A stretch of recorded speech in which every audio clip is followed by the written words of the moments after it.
May babahagi po sana akong kwento sa inyo. Bali karanasan po ito ng kapatid ng mama ko. Pareho po silang ipinanganak at lumaki ni mama sa kanilang probinsya. Kung kaya, may mga kakaiba silang karanasan pagdating sa mga kababalagan at aswang.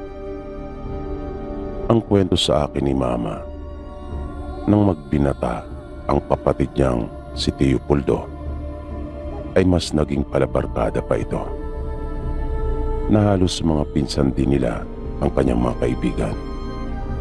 Madalas silang dumarayo ng inuman at piyestahan, kung saan-saan umano nakakarating ang mga ito. Isang gabi, habang mahimbing na silang natutulog, ay bigla na lang sila nakarinig ng mga malalakas na sigaw na humihingi ng tulong. Naramdaman ni mama na agad bumangon ang iba pa nilang kapatid, maging yung mga magulang nila, at nagsindi ng lampara. Wala pa kasing kuryente sa kanila noong mga panahong iyon, at nasa may ilaya ang bahay nila. Nang marinig ni mama na naglalabasa na sila, ay bumangon na rin siya at agad ding lumabas. Kanya silang sinundan. Maya-maya ay nakasalubong na nila ang kapatid. Kitang-kita nila ang takot sa mukha nito at humihingal pa habang nagsusumbong sa kanila. Noon lang nila nakitang ganon si Tio Puldo. Nagmamadali silang pumasok ng bahay at doon nila ipinagpatuloy ang pag-uusap. Kwento nito sa kanila, inabol siya ng aswang. Para daw iyong isang malaking payong na mabilis dumaraan sa ibabaw ng kanyang ulo. Kaya makailang ulit siyang dumapa sa lupa para maiwasan iyon. At kapag nararamdaman niyang malayo pa iyon, ay saka siya babangon at tatakbong muli. At napansin nila mama na maraming galos ang kanilang kapatid. Nang kanilang punasan ang mga sugat nito, ay inamin din niya sa kanilang ilang beses din siyang nadapa at nagpagulong-gulong. Sabi ni mama, hindi naman nabago sa kanila ang mga kwento tungkol sa aswang, pagkat maraming pamilya doon ang may lahi talaga. Pero hindi nila akalaing mararanasan mismo iyon ni Tio Puldo. Pero yung pangyayaring iyon ay hindi pa rin naging dahilan para tumigil sa pag-inom at pagpunta kung saan-saan ni Tio Puldo. Sabi ni nanay, para pangaraw kabaliktaran ang nangyari, pagkat mas lumala pa ito, na para bang yung nangyari sa kanya ay nakadagdag pa ng lakas ng loob. Minsan, nang umakyat siya ng ligaw, ay isinama niya ang kanyang pinsan, pagkat may kalayuan niyon. Hindi naman ito nakatanggi kay Tio Puldo at dalawa silang nagpunta doon. Walang-wala sa isip nila na mayroon na palang nakaambang panganib para sa kanila. Hindi nila lubang inaasahan ang mga sumunod na nangyari. Nang magdadalawang oras na silang naglalakad, ay masaya pa silang nag-uusap. Nang bigla na lang sila matigilan at napatingin sa isa't isa. Nabigla talaga silang dalawa nang matagpuan na lang nila ang kanilang mga sarili na nasa gitna na ng sementeryo. At nagtaka sila kung bakit napakaraming usok na parang bigla na lang naging mahamog ang buong paligid.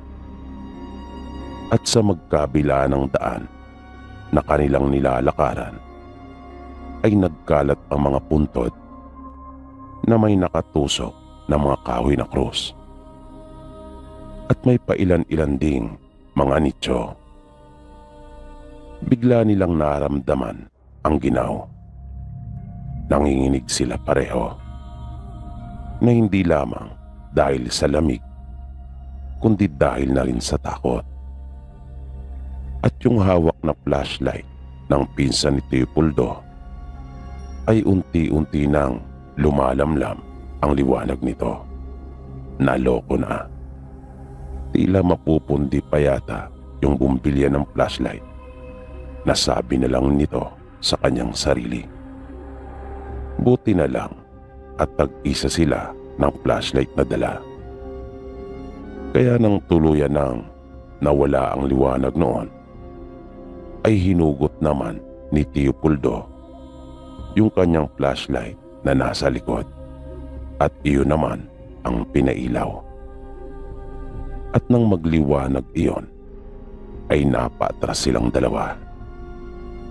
Pagkat may nakita silang isang babae na nakaupo malapit sa isang puntod at abala ito na nakatalikod sa kanila.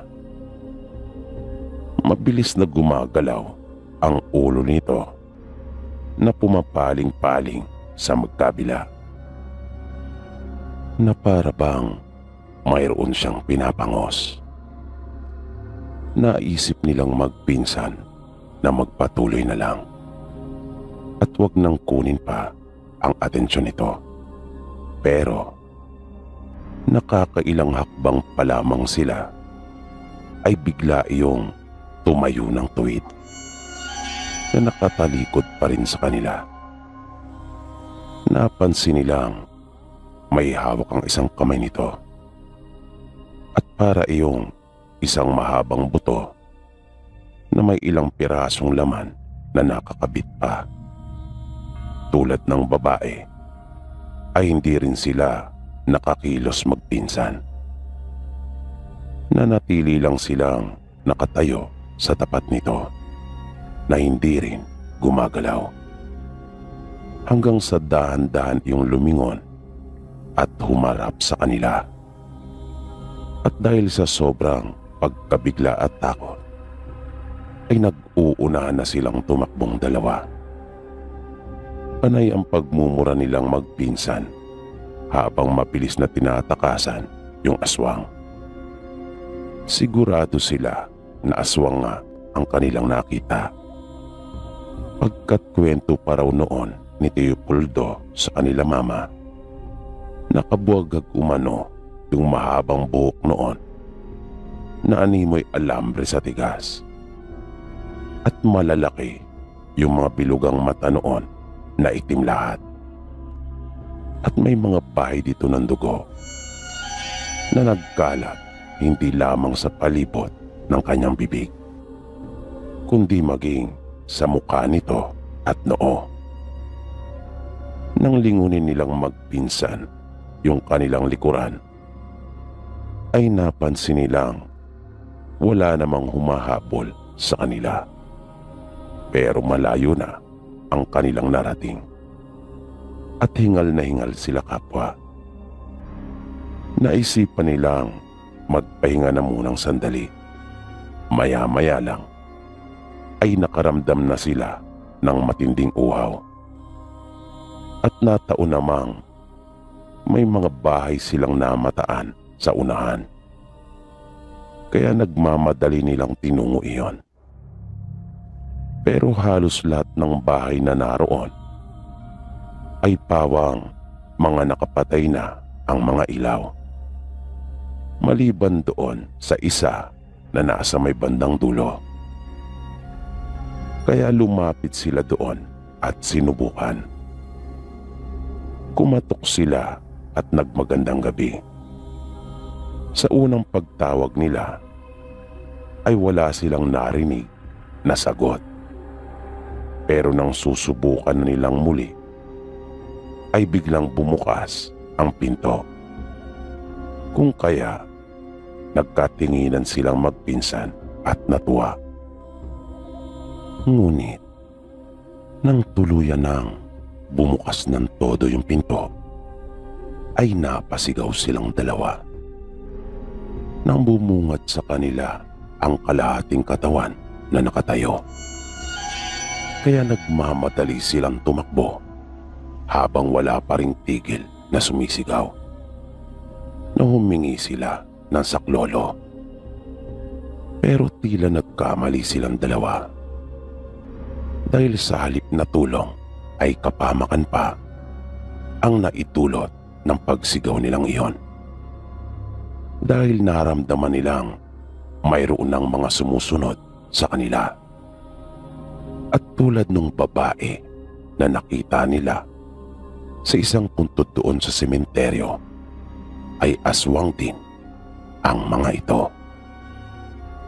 Nang lumingon sila, ay kanilang nakitang nag-uunahan din ang mga ito sa paghabol sa kanilang magpinsan, na akala mo ay mga mag-aani dahil sa kanilang mga kasuotan. May mga naaninagan pa silang mga nasa bubungan at nagsitalunan para humabol din sa kanila. Kaya mas binilisan pa nila ang pagtakbo dahil sigurado silang di na sila pareho sisikatan ng araw sa oras na maabutan sila ng mga ito. Hindi sila tumigil at nagtaka din silang magpinsan kung paano nila nagawang tumakbo ng napakatagal. Marahil ay ganun talaga kapag buhay na ang nakasalalay. At dahil sa kanilang pagkataranta, ay hindi na nila tinandaan pa yung kanilang mga dinaanan. Basta ang nasa isip lang nila noong mga oras na iyon ay ang makalayo at makatakas sa mga humahabol sa kanila. Kung saan-saan sila sumuhot. At kahit pa may mga nakahambalang sa kanilang dinaraanan, ay kanila lamang iyong nilulundag. Nagpatuloy lang sila sa pagtakbo hanggang sa marating nila ang isa pang baryo. At doon pa lang sila tumigil. Pagkat nag-alala sila na baka mga aswang din ang naninirahan doon. Nang lingunin nila ang kanilang pinanggalingan, ay napansin nilang wala na yung mga humahabol sa kanila.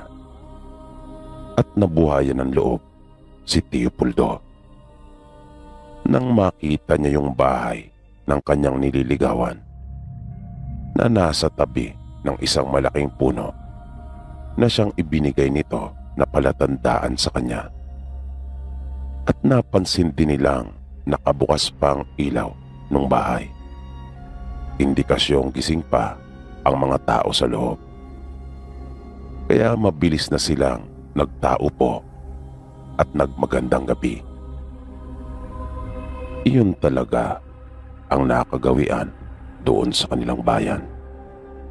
Ang magsabi ng tao po at ang bumati para malaman ng may-ari ng bahay na tao nga talaga ang nasa labas at hindi aswang o di kaya na may maligno o engkanto.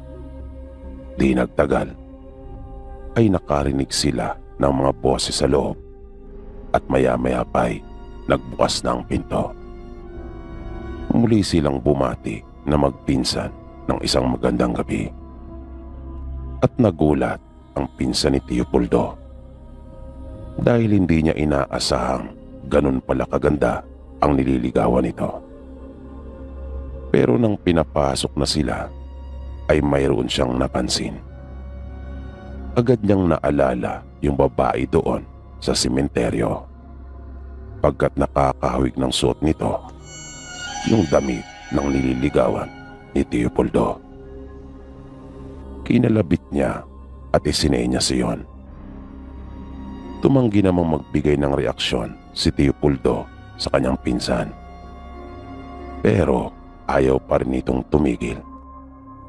At kahit sinabihan na silang maupo na, ay nanatili lang itong nakatayo at parang gusto nang lumabas ng bahay. Binulungan ni Tio Puldo ang kanyang pinsan at sinabihan nito na baka nagkataon lang na pareho ang kanilang kasuotan. Pero hindi pa rin ito kumbinsido. At sinabing pati raw muka ay nakakahawig ng kanyang nililigawan. Hanggang sa bigla na nagsalita yung nililigawan ni Tio Puldo. Napansin na pala sila nito. Nagtanong ito sa kanila kung ano raw yung kanilang pinagtatalunan. Magdadahilan pa sana si Tio Puldo pero nagsalita na yung pinsan niya. At sinabing mayroong kasi silang nadaan ng sementeryo at may nakita silang aswang. Pipigilan niya pa nga sana ang pinsan na kanya sanang tatakpan ang bibig nito. Pero huli na ang lahat. Hindi kaagad nakaimik yung babae. Tinitigan lang sila nito. Palipat-lipat ito ng tingin sa kanilang dalawa. Nagtaka ang babae at sinabi nitong wala namang sementeryo na madadaanan papunta sa kanila. Kaya nagtaka din silang magpinsan nang kanilang marinig yon. Dagdag pa nito, baka naman naligaw silang magpinsan at nag-iba ng daan. Kung kaya doon sila napadpad. Pagpapatuloy pa niya, yung sinasabi raw nilang nakita nila sa sementeryo ay hindi siya, kundi ang kanyang kakambal. At iyon ay ang ate Rosalinda niya. Dalawa lang sila. Rosalinda at Rosalina ang kanilang mga pangalan. Sa kasamaang palad ay nahawaan ang kanyang ate at nakapangasawa ng aswang. Karne ng patay ang kanyang kinakain. Maya-maya ay lumabas na rin ang mga magulang nito at ipinakilala kanila Tio Puldo. At bago muling pumasok ng kanilang silid, ay binilinan silang magpinsan na doon na matulog sa kanila dahil upa umanong delikado ang maglakad sa gabi. Baka ano pa raw ang mangyari sa kanila kung sila ay uuwi pa. At dahil sa kanilang naranasan, kung kaya naman, sinunod nila ang payo ng dalawang matanda. Doon na sila muna nakitulog at kinabukasan na umuwi. Nakailang balik pa si Tio Puldo sa bahay nila Rosalina. Hanggang sa kalaunan ay naging nobya niya rin ito. At nung huli ay nagkatuluyan din sila.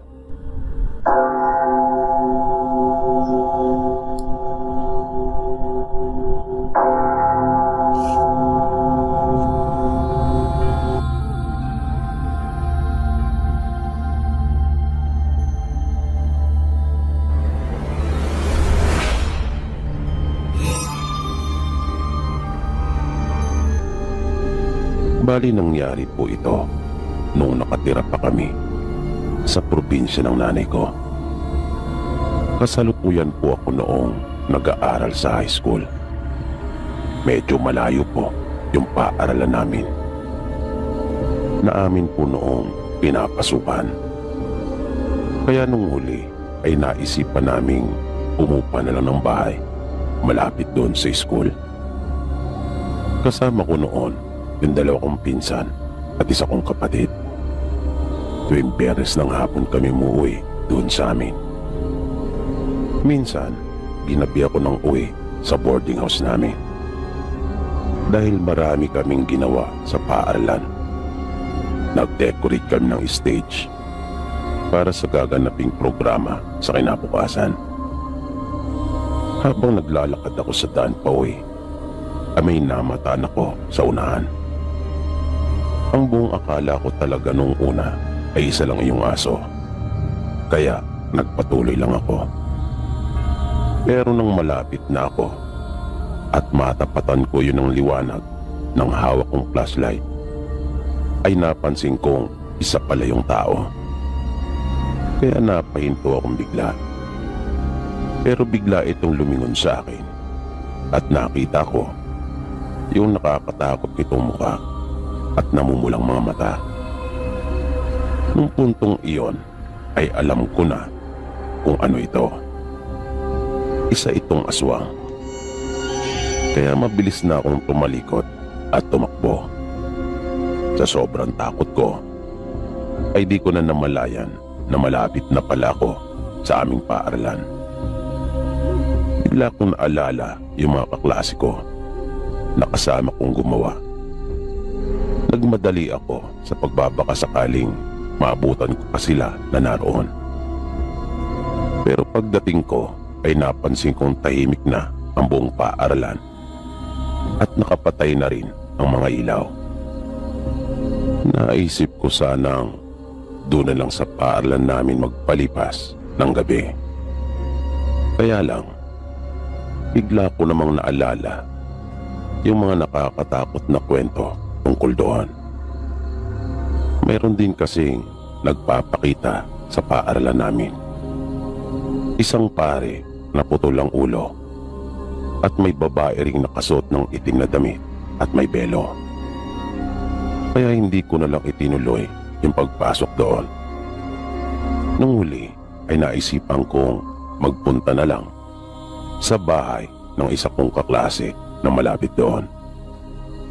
Medyo nabuhayan ako ng loob dahil naisip ko na siguradong patutuloy naman niya ako sa kanila, lalo pa nga at isang gabi lang naman. At kapag ikinuwento ko sa kanya yung nangyari sa akin, ay hindi ito magdadalawang isip na patulugin ako sa kanila. Kaya may kasabikan kong tinahak yung daan papunta sa bahay ng kaklase ko. Pero magkakalahating oras na akong naglalakad ay hindi ko pa rin makita ang bahay nila. Bigla akong kinabahan dahil naisip ko na baka namali ako ng daan. Kaya naisip kong bumalik na, pagkat mas nagiging masukal na yung dinaraanan ko. Pero nang naglalakad na ako pabalik, ay lalo na akong naligaw. Dahil napansin kong may mga nicho na sa magkabilang gilid ng dinaraanan ko. May mga puntod at nagkalat yung mga krus na tanda. Naloko na. Di ko maintindihan kung paano akong napuntang bigla sa sementeryo. Nagkaligaw-ligaw na talaga ako ng tuluyan. Abot-abot na ang kabang nararamdaman ko sa aking dibdib. Hindi na ako makapag-isip noon ng matino dahil nadadaig na ako ng matinding takot. Dahan-dahan akong umatras at nang tatalikod na ako ay biglang may dumaan na isang taong nakayuko. Mabilis iyon na sa isang iglap ng aking iyong ilawan ay nawala na kaagad. Mahaba ang kanyang buhok na magulo. Dahil doon ay tumakbo na uli ako.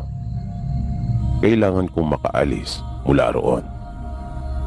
Pero medyo nagpahirap sa akin yung mga usok na hindi ko alam kung saan ba yun nagmumula. Na di ko matukoy kung hamog ba yun o mula sa siga. Magkaganon pa man ay hindi talaga ako tumigil. Pagkat ayokong makatay ako doon. Yan na talaga ang nasa isip ko nung mga sandaling iyon. Kaya tumakbo talaga ako ng tumakbo. Nang pangunahin ko lang layunin ay ang makalis doon sa sementeryo. Hanggang sa makita ko na yung daan pabalik sa aming paaralan. Kaya para akong nabunutan ng tinik sa lalamunan at nakahinga na ako ng maluwag. Nang malapit na ako sa paaralan ay bigla akong natuwa dahil nakita ko yung kapatid ko at 2 kong pinsan na naroon at tila hinihintay ako. Nang kanila akong makita ay natuwa din sila at nalaman kong kanina pa pala nila ako hinahanap. Pangalawang balik na raw nila doon sa paaralan namin. Nagpahinga lang raw silang sandali pagkat napagod na sila.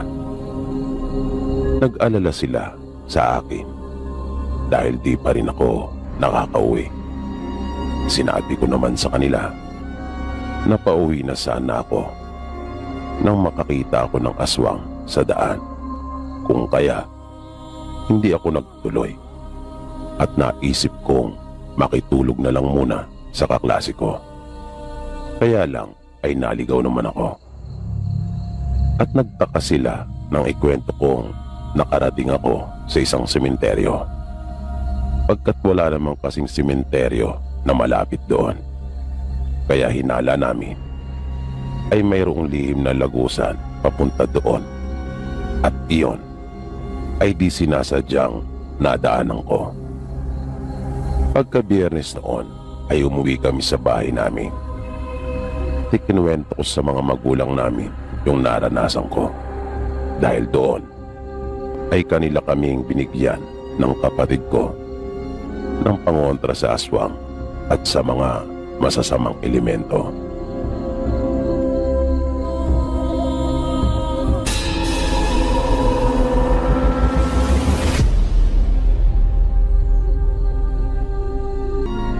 Nais ko lang rin po sanang ibahagi sa inyo yung nakakakilabot kong karanasan. Nangyari po itong karanasan ko noong bata pa po ako. 3 lang kami noon sa bahay, ang mga magulang ko at ako.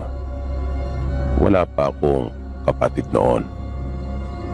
Nang mainip na si mama sa bahay, ay naisipan niyang magtrabaho uli. Kung kaya, kinailangan nilang kumuha ng makakasama ko at mag-aasikaso sa bahay. Merong nagrekomenda naman sa kanila na isang kaibigan. Natatandaan ko pa ngang pinadalhan pa nila ng pamasahe yung magiging kasambahay namin. At makaraan ng ilang araw ay dumating na ito at ipinakilala sa amin ng kaibigan nila mama at papa. Rose ang pangalan nito. Mahigit 20 na ang kanyang edad noon. Dalaga at maganda si Ate Rose. Hindi pa nga ako makapaniwalang probinsyana ito at laki sa hirap dahil na rin sa ganda ng kutis niya. 12 anyos pa lang ako noon pero marunong na akong humanga at tumingin ng maganda. Nung mga unang araw ni Rose sa amin, ay nakitaan namin ito ng kasipagan sa trabaho at kabaitan. Hindi nga lang ito palakibo na kung hindi mo siya kakausapin, ay hindi rin talaga ito magsasalita. At medyo hirap pa siya noong managalog. Habang lumilipas ang mga araw na nasa amin siya, ay unti-unti naman nagkakaroon ng mga kakaibang kaganapan sa loob ng bahay namin. Minsan, habang nasa kwarto ako, ay naramdaman ko na lang na bumukas yung aking pinto. Nang lumingon naman ako, ay hindi ko na nakita kung sino ang nagbukas noon at sinilip ako. Pero malakas ang kutob ko na si Rose yun. Minsan, dala na rin ng aking kuryosidad, ay pasimple akong sumilip sa kwarto ni Ate Rose. At laking gulat ko nang makita ko itong walang suot na kahit ano sa kanyang katawan at mayroon siyang ipinapahid. Pero hindi ko gusto ang amoy noon. Naisip ko pa nga noon na marahil ay iyon sikreto niya kung bakit maganda ang kanyang kutis. At ang ganda pala talaga ng kanyang katawan. Yung minsan kong pagsilip na iyon sa kanya ay naulit ng naulit. Hanggang sa naging madalas na iyon. Na nung huli ay naging bisyo ko na. Pinagnasaan ko si Ate Rose. At yung paghanga ko sa kanya ay parang mas lumalalim pa sa pagdaan ng mga araw. Pero hindi lang pala ako. Dahil isang araw, nang mapaaga ako ng uwi sa amin mula sa paaralan, dahil nagkaroon ng biglaang pagpupulong yung aming mga guro. Kapapasok ko pa lang ng bahay ay naririnig ko na yung mga boses sa itaas. Napatingin ako doong bigla. Hindi ako maaaring magkamali. Nanggagaling iyon sa kwarto ng mga magulang ko. Pero tinig ni Rose ang naririnig ko na umuungol. At bigla kong narinig yung boses ng papa ko. Kaya dahan-dahan akong umakyat. Naging maingat ako at iniwasan kong lumika ng kahit anong ingay. Kailangan kong malaman kung ano yung ginagawa nila. Kailangan ko yung makita mismo ng dalawa kong mga mata. Ang lakas ng pagkalabog ng dibdib ko noong mga oras na iyon. Kinakabahan kasi ako sa maaari kong matuklasan. Dahil malalaman ko na pinagtataksilan ng papa ko si mama at si Rose. Paano na yung pagtingin ko kay Ate Rose? Hinawakan ko yung pinto. Hindi iyon nakasara. Dahil umaasa silang walang ibang tao. Ang bungapala nila ay solo nila ang bahay. Hindi nila inaasahan yung biglaang kong pag-uwi ng maaga. Dahan-dahan kong itinulak yung pinto at tumambad sa akin yung hubad nilang mga katawan. Tama nga yung hinala ko. Nakita ko silang nagtatalik na nakaibabaw pa si Rose. Pero bigla akong naguluhan at nagtaka. Pagkat nang ibaling ko yung aking paningin, ay nakita kong naroon din si mama. Wala ring saplot at maimbing na natutulog. Na para bang pagod na pagod. Na tila ba patang-pata ang kanyang katawan. At nangingintab pare-pareho ang kanilang mga katawan. Dahan-dahan kong isinarang muli ang pinto. Hindi ko na iyon kinaya pa. Naguluhan talaga ako sa aking nakita. At mula noon ay nagbago na rin si Rose. Kung dati-rati ay tahimik lang ito at halos hindi nagsasalita, ay naging palakibo na. At yung pagiging mahiyain at mainin niya ay biglang nawala. At nagtaka rin ako kung bakit parang may halaga na yung mga salita niya sa bahay namin. Na para bang batas na iyon na kahit ang mga magulang ko ay sumusunod. At magkakasama na silang natutulog sa iisang kwarto. At kapansin-pansin, ang bigla ang pagbabago rin ng mga magulang ko. Hanggang sa isang araw ay napansin ko na lang na halos hindi na sila lumalabas ng kanilang kwarto. Naroon lang silang tatlo sa loob. Hindi na sila kumakain. Kaya nagbubukas na lang ako ng dilata para sa sarili ko. At paggabi, nakakarinig ako ng mga nakakatakot na boses mula sa kwarto nila. Para iyong mababangis na mga hayop. Hanggang sa isang gabi ay naramdaman ko na mismo sa may pinto na may naroon at kinakalmot iyon.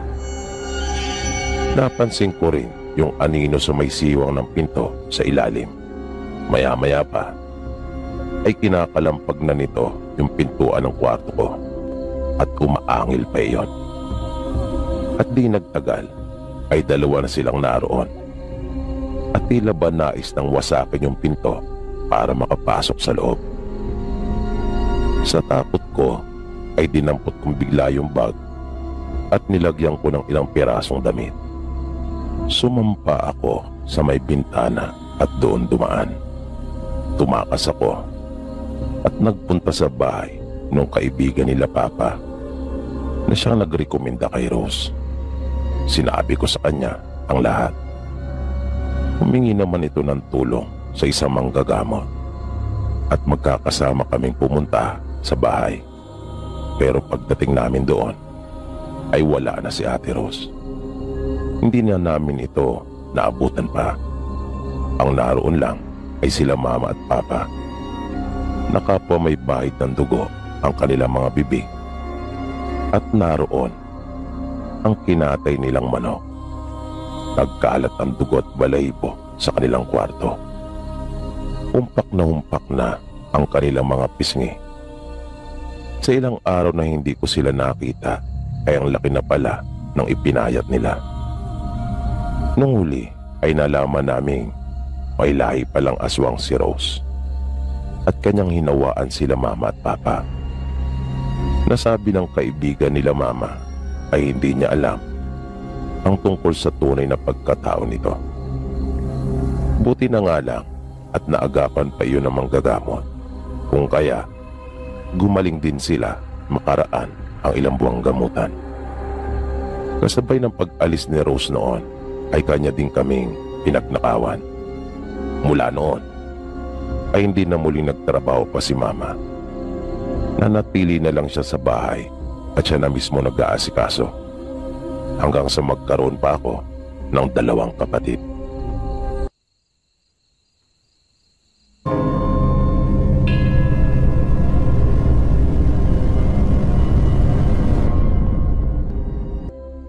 Medyo maselan po kasi itong ibabahagi kong kwento. Kung kaya, nais kong ilihim nyo ang tunay na pangalan ko. Masasabi ko pong ako ay isang mabait na tao. Hindi naman po sa pagbubuhat ng sariling bangko. Yan po ang madalas na sabihin ng mga tao sa akin, mga kamag-anak namin at mga kaibigan ko. Pero biglang nagbago ang lahat. Ganon po pala kapag nakaranas ka ng isang masalimuot na pangyayari sa buhay mo. Maaari pala itong makapagpabago ng pag-uugali ng isang tao. Nagsimula po ang lahat nang magkaroon ng bangayan si tatay at ang panganay nilang kapatid na si Tia Ising. Ang pagtatalo po nila ay nag-ugat dahil sa kanilang lupang minana mula po sa kanilang mga magulang. Noong mga panahong iyon ay nasa Maynila na po ako at may isa ng anak. Wala akong kamalay-malay noong mga pagkakataong iyon na lumalim na pala ng gusto ang kanilang alitan. At hindi ko talaga inaasahan na mauuwi iyon sa isang malagim na pangyayari. Hindi ko naisip na dahil sa away nila ay magagaw iyon ang tiyahin namin. Lalo pa nga at kapatid niya mismo ang aming ama. Isang araw iyon nang makatanggap ako ng mensahe sa aking cellphone. Talagang lubha ko iyong ikinagulat. Nung una pa nga ay ayaw ko pang maniwala dahil parang napakabilis naman ng mga pangyayari at di ko talaga inaasahan yon. Sa isang iglap ay nawala na ang tatay namin. Kaya nung araw ding yun ay nagpasya ako na umuwi sa amin. Naunawaan naman ako ng aking asawa at kanya akong pinayagang umuwi sa aming probinsya. Nang dumating ako sa amin ay doon ko nalaman na nagkaroon pala ng malubhang karamdaman ang aming ama. Inilihim naman ito sa akin ng aking mga kapatid dahil ayaw nilang mag-alala ako.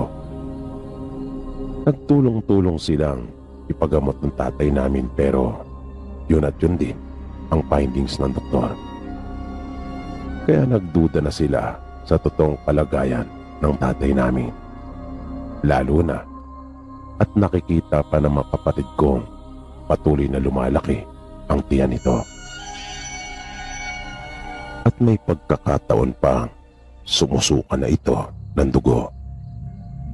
Kaya nagkasundo silang ipatingin ito sa isang manggagamot doon sa aming lugar. Dahil doon ay nalaman nilang kinukulang nga ito.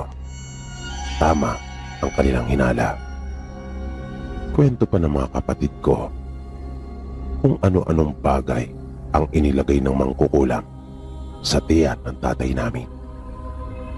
At ang dahilan ng pagsuka nito ng dugo ay dahil sa mga aspiling inilagay nito at ikinalat mula sa lalamunan hanggang sa tiyan ng aming ama. At ang mas ikinagulat ng mga kapatid ko at maging ako ay kung sino yung kumulang. Walang iba kundi yung tiyahin namin na si Tia Ising, kapatid mismo ng tatay ko. Gusto ko itong kasuhan ngunit hindi naman sapat yung aming ebidensya. At alam kong hindi ito tinatanggap pagdating sa korte. Kaya natagpuan namin ang aming mga sarili para bang nakagapos ang aming mga kamay. Pakiramdam namin ay aping-api kami. Dahil kinamkam na nga ang lupang parte ng tatay namin, ay hindi pa ito nakontento. At kanya pa itong kinulam na hindi lang niya ito pinahirapan, kundi kanya pa talagang pinatay. Kaya dahil doon, ay biglang naiba na rin ang ihip ng hangin. Nagtanong-tanong ako kung sinong maaring makatulong sa akin. Hanggang sa Maynila ko rin pala matatagpuan yung taong maaari kong lapitan sa ginawa kong pagtatanong-tanong. Kaya pagkalibing na pagkalibing ni tatay, ay bumalik na kaagad ako ng Maynila at pinuntahan ko yung tao. Isa itong manggagamot at nangkukulam din. Nang idulog ko sa kanya yung aking problema, ay nagulat ako sa kanyang naging tugon. Naunawaan niya raw ang nararamdaman ko, pagkat hindi rin pala iba ang naging karanasan niya sa aking isinalaysay sa kanya. Tuturuan na lang daw niya ako para makamit namin yung hustisya para sa tatay namin. Sinabi pa niyang mas masarap magiganti, lalo na at ako raw mismo ang gagawa, kaysa iasa ko raw sa ibang tao. Di ko alam, pero parang lahat ng sabihin niya noong mga oras na iyon ay nagustuhan ko. Para bang lahat ng lumabas sa bibig niya ay tama. Sabi pa niya, ang ituturo niya sa akin ay yung pinakamataas na uri ng pangkukulam. At kanyang sinabi sa akin kung anong mga araw ako dapat pumunta para sa aming gagawing pagsasanay. Mabilis na lumipas yung mga araw. Madali ko rin namang natutunan lahat ng kanyang itinuro sa akin.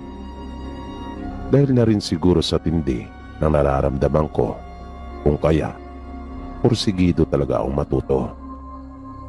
Gusto ko talaga makaganti sa tiyahin namin. At nang dumating na nga ang tamang oras, ay akin ang isinagawa ang pangkukulam sa kanya. Walang ibang nakakaalam ng ginagawa ko. Kahit sa asawa at mga kapatid ko, ay akin talaga iyong inilihim. Mas mabuti nang gawin ko iyong mag-isa. Mainam nang ako lang ang nakakaalam, naisip ko pa noon. At kahit anong husay nung tiyahin namin, ay hindi talaga ito umubra sa itinuro sa akin ng matandang babae. Parang nagmistulang bagito mangkukulam lang ng tiyahin ko. Pinahirapan ko talaga ito araw at gabi. At nang maasiya na ako at masapatan, ay di na rin ako nagdalawang isip pa na kitin ang buhay niya. Tama nga ang sabi ng matandang nagturo sa akin. Masarap nga makamit ang pag-iiganti, lalo na kung ikaw mismo ang gagawa. Pero nais kong linawin na hindi ko sinasabing magiganti ang sino man. Ito po ay sarili kong desisyon. At ibinabahagi ko lang ang aking mga naging karanasan.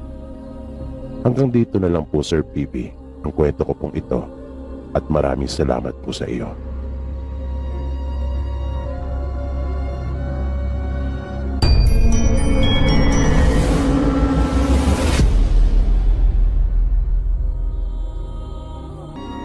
Ang ibabahagi ko po ay naganap. Mga 5 taon na rin po ang nakalipas. Ito po ay totoong nangyari. Kaya nga nakahiligan ko ang pakikinig ng mga kwento nyo. Dahil ako po mismo ay may personal na karanasan pagdating sa mga aswang. Bali nangyari po ang lahat nang sumama ako sa isang kaibigan. Nang magbakasyon ito doon sa kanilang probinsya. Hindi naman po tawid dagat yun sa kanila. Pero totoo pong napakalayo na naging biyahe namin. Noong mga panahon pong ito ay hindi pa ako naniniwala sa mga aswang. Ang paniniwala ko po talaga ay sa mga palabas lang sila lumalabas at hindi sa totoong buhay. Nang dumating na po kami dun sa bahay ng kamag-anak ng kaibigan ko, ay medyo nawirduhan pa ako sa kanilang bahay. Hindi naman po sa panlalait pero di ko talaga inisip na ganun yung uri ng bahay na aming tutuluyan. Ngunit dahil nandun na kami kaya wala naman na po ako nagawa pa. At isa pa, inisip ko na lang din na hindi naman yung bahay yung dahilan ng ipinunta namin doon, kundi yung mga magagandang tanawin at yung plano namin paliligo sa mga talon. Kwento kasi ng kaibigan kong si Edward ay maraming talon doon sa kanilang probinsya. Ang isang bagay na nakatawag ng pansin pa sa akin at talagang naaliw ako ay yung alagang aso ng kamag-anak ni Edward. Malambing ito at mula nang dumating ako ay halos ayaw nang umalis sa tabi ko. Pani ang sampa nito at parang gusto pang magparaga. At dahil sa mahilig naman ako sa mga aso kung kaya naman natuwa talaga ako. Aliw na aliw ako sa alaga nila.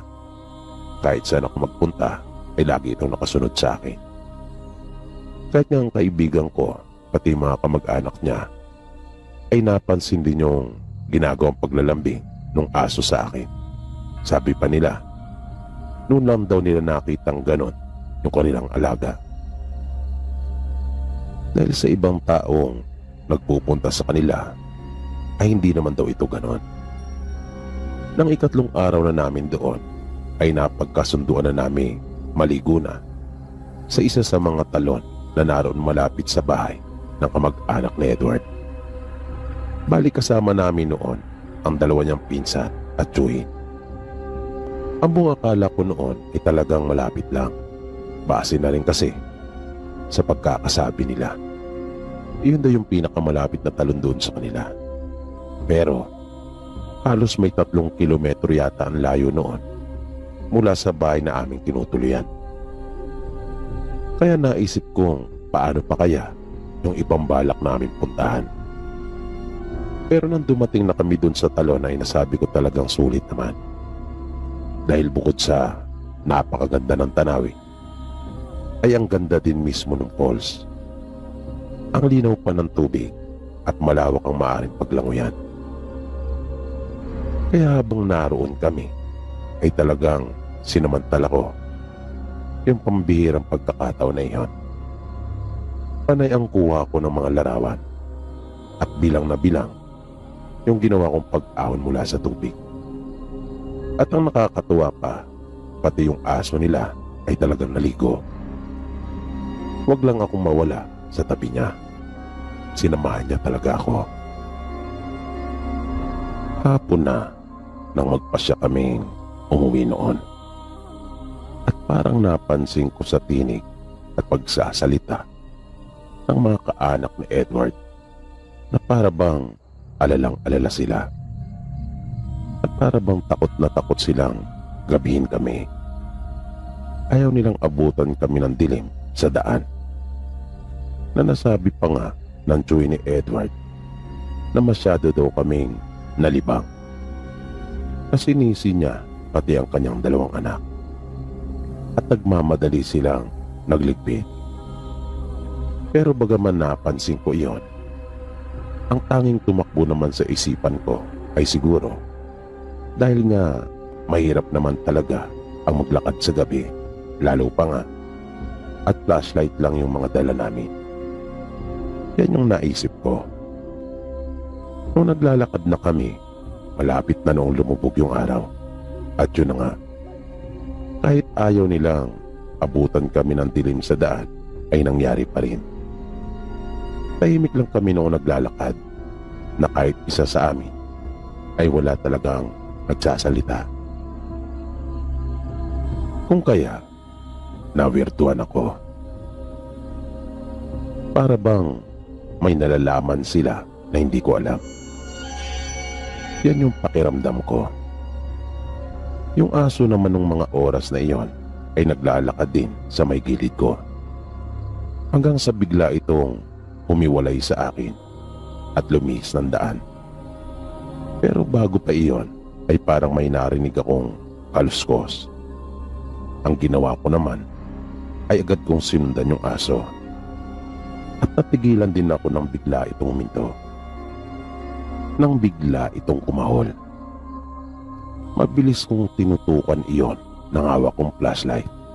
At talagang nagulat ako sa aking nakita. At malakas akong napasigaw. May mga mata kasing nanlilisik at mapupula sa gitna ng makapal na talahibang iyon. Isang tao na may mahabang buhok at matindi itong naglalaway. Bigla namang nagtakbuhan silang lahat palapit sa akin. Nang tanungin nila ako kung anong dahilan ng aking pagsigaw, ay nawala na yung nilalang. Kaya sinabi ko na lang na wala na yon. Na kahit di ko pala sabihin sa kanila kung ano yung aking nakita, na nakapagdulot talaga sa akin ng matinding takot, ay alam na rin pala nila. Pagkat mayroon palang isang angkan ng mga aswang doon, malapit sa pinaliguan namin. Dahil sa nangyaring iyon ay parang nawalan na ako ng ganang puntahan pa yung ibang talon na sinasabi nila. At makalipas siguro mga 3 araw, ay niyaya ko na rin si Edward na bumalik na kami ng Maynila. At nung ko napatunayan na totoo pala talaga ang mga aswang.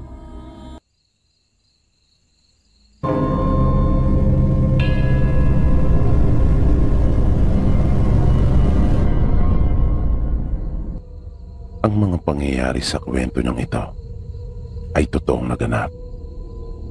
Ito ay personal niyang karanasan. Sabi pa niya, tawagin na lang natin siya sa pangalang Eddie. Ayon kay Eddie, nangyari ang karanasan niyang ito noong siya ay bata pa.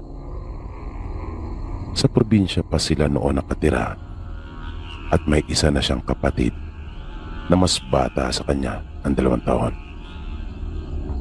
Magsasampung taong gulang na siya nang maranasan niya ang anyay nakakatakot niyang karanasan. Ang ama nila noon ay sa Maynila nagtatrabaho at halos buwanan kung makauwi. Kaya silang 3 lang ng kanilang ina ang laging magkasama. Ang bahay nila noon ay nasa kabundukan. Ilang kilometro ang layo mula sa kalsada. At dahil nasa bundok sila, kung kaya wala silang kuryente. Petrolyo ang gamit nila para sa kanilang mga lampara. Na natatandaan pa nga niya na kapag nag-aaral sila sa gabi, ay napupuno ng dumi ang kanilang mga ilong. Dahil sa maitim na usok na nagmumula sa kanilang ilawan. Ang baryong kinabibilangan nila noon ay maliit lamang. At talagang magkakalayo ang mga bahay. At yung paaralan na pinapasukan nila ay may kalayuan. Kwento ni Eddie. Naisip niyang medyo kakaiba ang kanyang karanasan kung kaya naisipan niya itong ibahagi. May isa siyang bagay na iniiwasan at iyon ay ang candy. At dahil ito sa mga nangyari sa kanya, na lagi na lang siyang napapahamak dahil sa matamis na bagay na ito na paboritong kainin ng mga bata. Ang una niyang naging karanasan ay nang minsang umuwi ang tatay nila at binigyan sila ng pera ng kapatid niya upang bilhin kung anuman ang gusto nilang chichirya. Dahil tamad talaga itong magdala ng pasalubong. Ayaw kasi nito ng maraming dala kapag umuwi. Mahirap daw kasi sa barko. Kaya matapos silang bigyan ng pera ng tatay nila, ay nagkayayaan agad sila ng kapatid niya na magpunta sa kababaryo nilang may paninda sa bahay. Nabaliwala sa kanilang magkapatid kahit pa may kalayuan niyon. Dahil sanay na rin naman silang lumakad ng malayo. Dahil na rin sa araw-araw nilang pagpasok sa kanilang paaralan. Ang oras noon ay pasado 10:00 pa lamang ng umaga. Pero nang dumating sila doon sa kanilang bibilan, ay 11:00 pasado na. Ganun kalayo yung kanilang pinuntahan.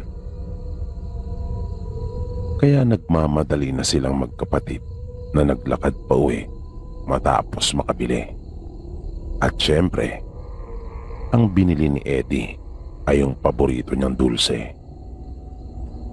Pero hindi pa sila gaano nakakalayo mula dun sa kanilang pinagbilhan, ay may nakita silang isang malaking aso na nakaharang sa kanilang daraanan. Nagtaka silang magkapatid kung kanino kayang aso iyon, dahil noon lang nila iyon nakita. Luba iyong malaki kumpara sa mga aso na karaniwan nilang nakikita doon sa kanilang lugar. Kaya kahit hindi naman sila matatakutin pagdating sa aso, pero dahil sa laki noon, ay nagdalawang isip talaga silang dumiretso. Lalo na at napansin pa nilang napakabagsik nito. Biglang napakapit sa damit niya ang kapatid at nagtago sa likuran.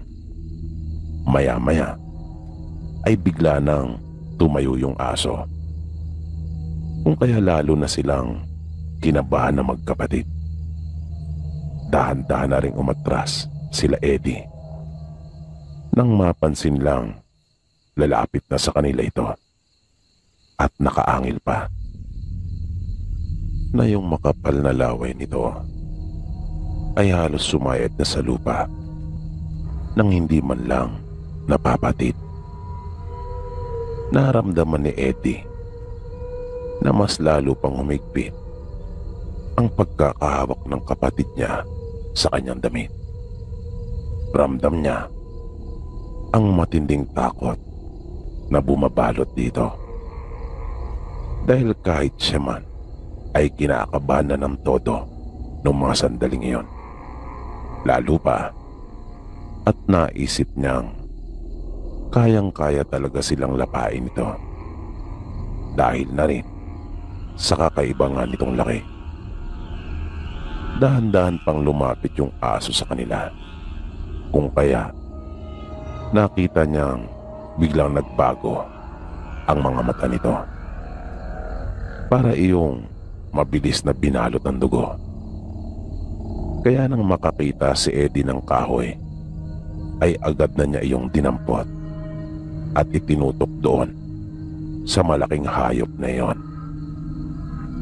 Pero wala iyong naging epekto sa mabangis na aso At nagpatuloy lang ito habang sila Eddie naman ay panay din ang kanilang ginagawang pag-atras. Bigla niyang narinig ang kapatid na binigkas ang katagang nong. Nang ibig sabihin sa Tagalog ay kuya. Kaya lalo siya nag-alala pagkat naramdaman niya talagang takot na ang kanyang kapatid. Na idinidikit na nga nito ang muka sa kanyang likuran habang nakahawak pa rin ng maigpit sa kanyang damit ang dalawang kamay nito. Kaya pinilit naman ni Eddie na lakasan ang kanyang loob, alang-alang na rin sa kanyang kapatid. Pero naramdaman na lang niyang nanigas ang kanyang buong katawan at natulala nang makita na niyang sumugod ang malaking aso. Tuluyan ng pumanaw ang nalalabi niyang tapang at napapikit na lang si Eddie habang ang kanyang kapatid naman ay napasigaw ng ubod lakas at naiyak na. Hanggang sa makarinig sila ng isang malakas na tinig na binugaw nito yung aso. At nang imulat ni Eddie yung kanyang mga mata, ay nakita niya ang isa nilang kababaryo na tumatakbo ng mabilis at papalapit na rin sa kanila. Hawak na nito ang kanyang itak. Dahil doon ay biglang naagaw ang atensyon ng aso. At nang makita nito ang lalaki, ay agad na itong nanakbo. Laking pasalamat naman nila Eddie sa pagkakaligtas sa kanila ng kababaryo. Para silang nabunutan ng tinik sa kanilang mga lalamunan matapos na maitaboy ng lalaki yung malaking aso na iyon. Tinanong sila nito kung ano ang kanilang ginagawa dun sa lugar. Kaya sinabi ni Eddie na may binili lang sila ng kanyang kapatid. Nagmagandang loob ito na samahan na muna sila pauwi. Bagay na ikinatuwa naman nilang magkapatid pagkat nag-aalala pa rin sila na baka muli nilang makasalubong sa daan yung malaking aso na iyon. Nasabi ng lalaki, hindi iyon karaniwang aso, kundi isang aswang. Kaya pinayuhan pa nga sila nitong laging mag-ingat pagkat mayroon umano talagang aswang doon sa kanilang probinsya. Pagdating nila sa bahay, ay nagtaka naman ang kanilang mga magulang kung bakit kasama nila ang kababaryo. Kaya ipinaliwanag nila sa kanila na inihatid lamang sila nito at ikinuwento nila magkapatid yung buong nangyari. Yun ang unang naging karanasan ni Eddie pagdating sa mga aswang. Ang sumunod naman ay nung minsang dumalo sila sa lamay. Ang namatay ay tatay ng kaibigan nila na nung mga panahong iyon ay binata na si Eddie. Kapag ganun kasing may nakaburol at lamay sa lugar nila, ay may mga pumupunta na mga taong may dalang paninda. Sinasamantala din nila kasi yung maaari nilang kitain sa mga ganong okasyon. Dahil siguradong marami ang mga bibili, pagkat malalayo nga ang mga bahay at tindahan. Kaya dinadala na nila mismo yung kanilang mga paninda doon, na kung saan-saan nang gagaling ang mga tao. Ang iba kasi ay dumadayo pa talaga para magsuga lamang, habang yung iba naman ay iba ang pakay. Masama at hindi talaga magandang dahilan ng ibang tao kung kaya nagpupunta sila sa mga lamay, lalo na yung mga manlalason at may mga lahing aswang. Nang lumalalim na ang gabi, ay niyaya na si Eddie ng kanyang kapatid at ina na umuwi na. Pero tumanggi ito at sinabing sasamahan pa niya ang kanyang mga kaibigan, kung kaya naiwan pa si Eddie. Habang nakapaikot sila at nagkukwentuhan, ay bigla na namang nainganyo si Eddie na bumili ng paborito niyang candy. Kung natatandaan niyo pa yung lips na tatak, ay iyan umano ang kanyang paboritong bilhin noon. Naglibot-libot siya doon sa lamay at naghanap ng mga nagtitinda. Maghahating gabi na noon, pero marami pa rin ang mga tao dahil huling lamay na kasi. Hanggang sa makakita siya ng isang matandang babae na nagtitinda. May dalang basket ito at nakaupo lang na mag-isa doon sa may gilid. May mga bote din ito ng alak na nakahilera naman sa lupa na sadyang ipinwesto niya sa kanyang harapan. Paglapit pa lang ni Eddie, ay hawak na kaagad ng matandang babae yung garapon na naglalaman ng mga candy na paborito niyang bilhin. At nakabukas na ang takip ng nasabing garapon na iyon. Kaya medyo nagtaka pa si Eddie, pagkat magsasalita pa lamang siya noon. Pero iniumang na nga nung matanda yung garapon at pinapakuha na siya. Kaya napatingin pa si Eddie sa matanda na nakita naman niyang nakangiti sa kanya. At sinabihan siya nitong kumuha na dun sa lalagyan. Kaya agad naman siyang sumunod sa sinabi ng matanda at dumukot dun sa lalagyan.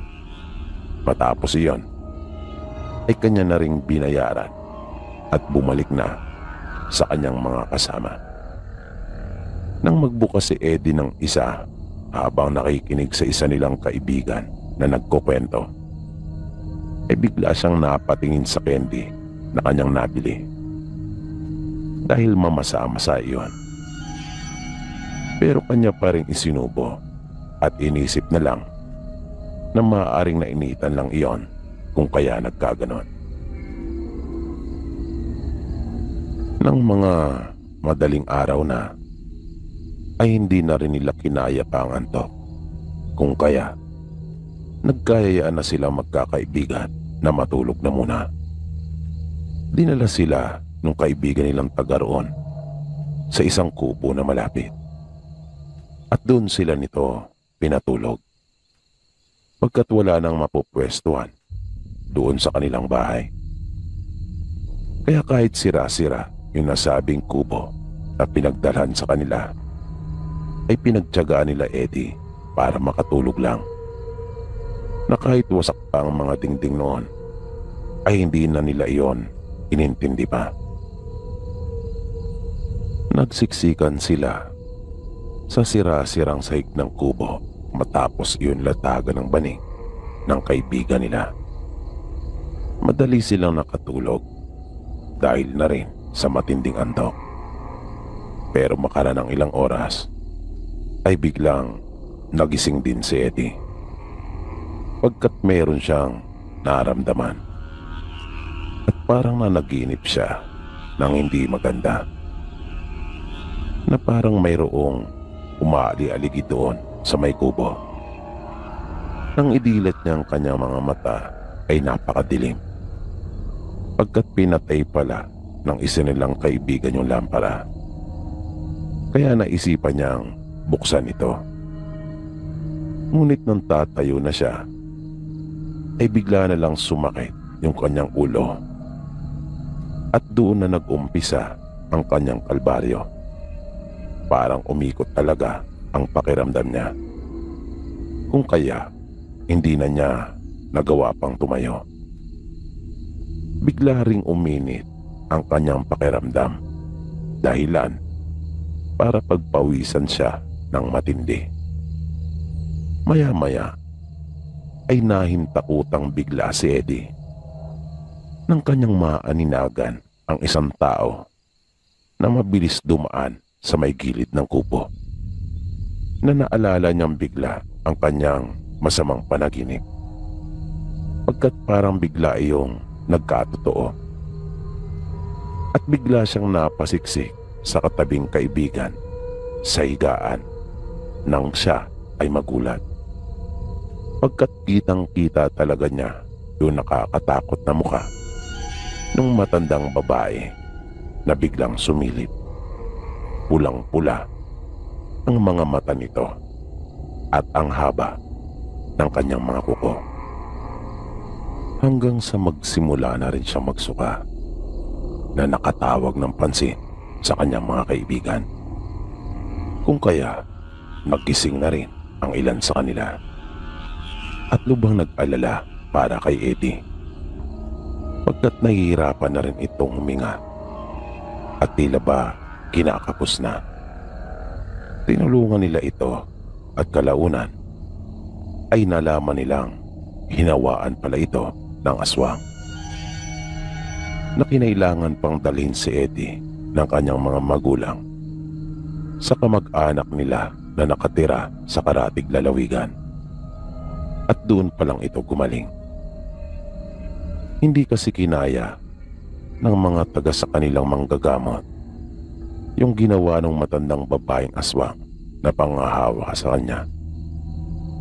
Pero kahit gumaling si Eddie, ay hindi pa rin naging madali yung pag-recover niya. Dahil sa matinding pinsalang idinulot nito sa kanyang katawan at kalusugan.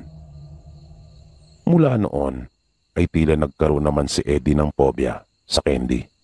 Nasabi pa niya para iyong signos na pag hindi niya iyon iwasan ay baka yun pa talaga ang maging dahilan ng kanyang kamatayan.